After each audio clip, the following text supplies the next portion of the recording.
No, torej, zdaj se nahajamo tukaj nad reko Zalo.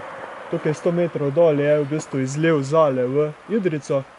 Tukaj vidimo tudi današnji most, ki povezuje cesto, to glavno cesto iz Idrije proti Logatcu z Idrijsko Belo. No, včasih je bil pa most iz te ceste, ki v bistvu povezuje ta del, kjer se nahajamo zdaj, s Idrijskim Logom in potem Godovičem ali pa Črnim Vrhom. In je, se pravi, iz te ceste tekel do glavne ceste. Ta most je bil zgrajen že tam za časa Prve svetovne vojne.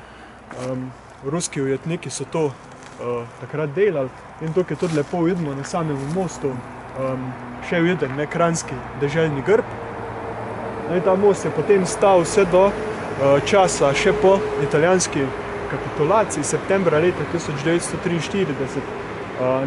Namreč, ko so po kapitulaciji italijanski vojaki in italijansko uradništvo v Idrijo zapustili, je v mestu prevzela oblast Osvobodilna fronta in ona je tudi naročila rudarjem, da naj 19.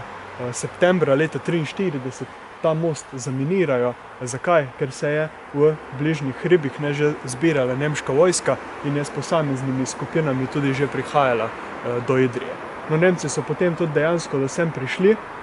Zdaj ta miniran most jih ni kaj dosti ustavil, ker so tukaj dol pri eni kmetiji pobrali gradbeni les, mobilizirali delavce in v bistvu tukaj na tem mestu, kjer je danes ta betonski most, vzpostavljen lesen začasni most, preko katerega so potem lahko prišli v bližino Idrije. Tako. No, se sprehodimo še do mosta.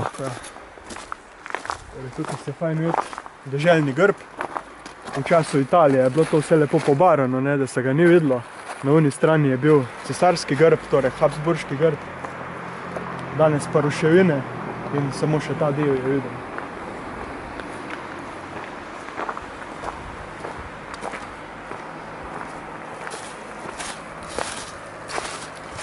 Pazi, da ne padeš dol. To je to.